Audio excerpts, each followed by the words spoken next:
Hello friends, welcome to my YouTube channel steno fighter. तो friends, आज मैं dictation provide कर रहा हूं Kailash Chandra transcription number 475। So let's start. 10 seconds, 5 seconds, start.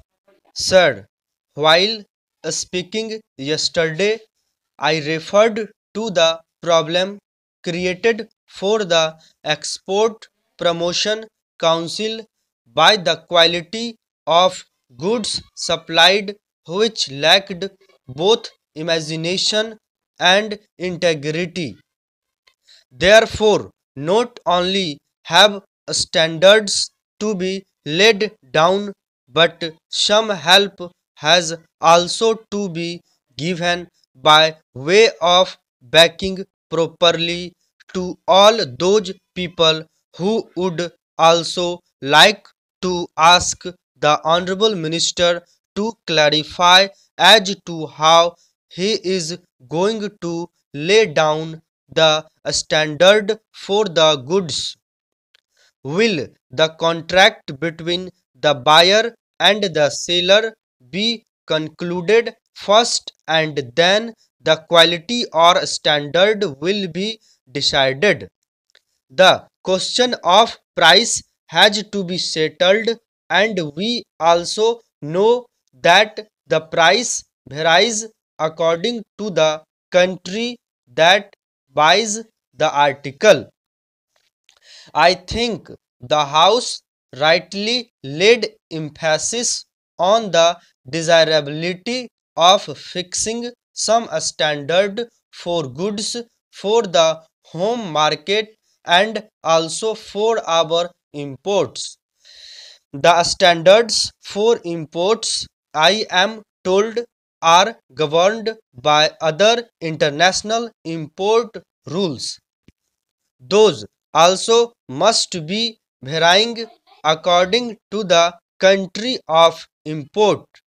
In any case, unless there are some standards laid down for the sale of goods in the home market, there will be difficulty. There are people who are used to selling things different from what they had advertised. The thing advertised is something other than what is actually sold. So, unless our traders are trained to respect integrity and some business morals, it is not possible for them suddenly to rise to the occasion and out of patriotic motives sell goods of the particular specified standard. I would also like to make a suggestion to the Honorable Minister and say that it is not enough to lay down the rules for the export quality control and inspection. It is very necessary now to advertise in the foreign countries that we have taken care of this aspect because of the bad name that we have acquired in the past on account of the business ways of some of the exporters. We have acquired a very bad name in some of the countries, and in order to contract that we have to undertake wide publicity in foreign countries to undo what has been done so far.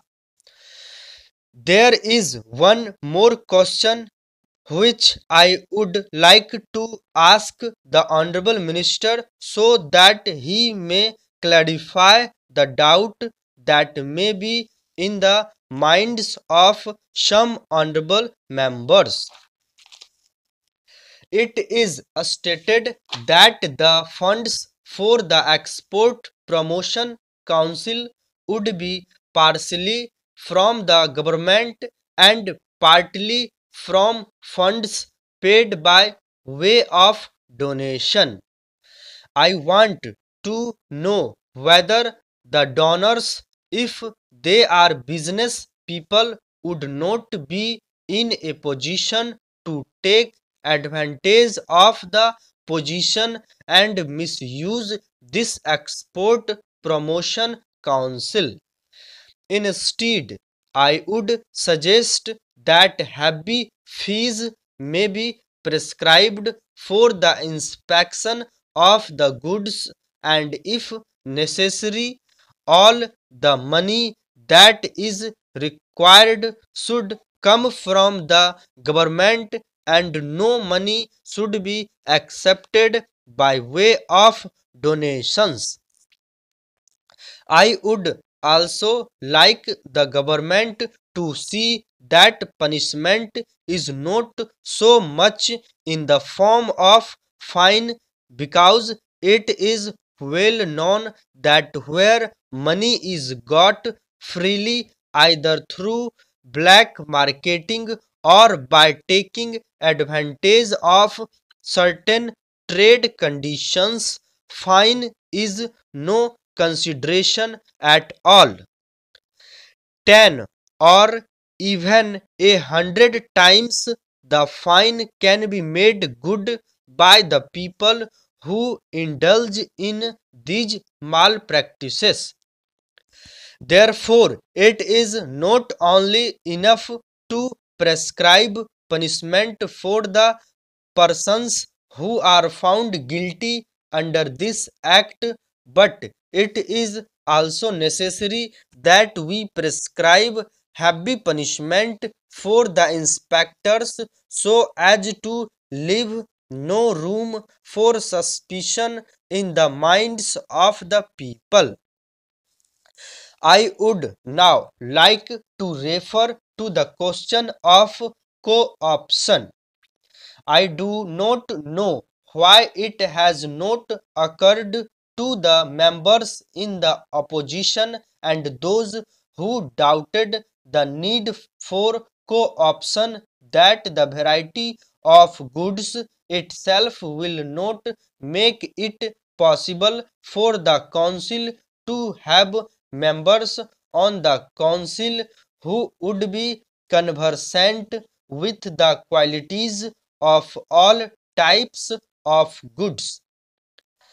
This council is really something on par with the UPSC in my opinion, and for every particular specialized item it would be necessary for this council to co-opt one or two experts belonging to that particular trade. I would, if I may, like to clarify one point in regard to the statement that fell from one of the members yesterday with regard to the deal will we have had with Poland and Russia over shoes. The deal was found defective because the shoes were different according to the changing fashions. This particular item has come in the report of the Public Accounts Committee. The deal was found defective because the foreigners who are used to machine made goods expected goods of exactly the same standard as of machine made goods. Our Indian shoes were made by hand and all of them did not answer the same specifications. These shoes were not meant for fashionable ladies or for others, but they were really meant for the army. Stop.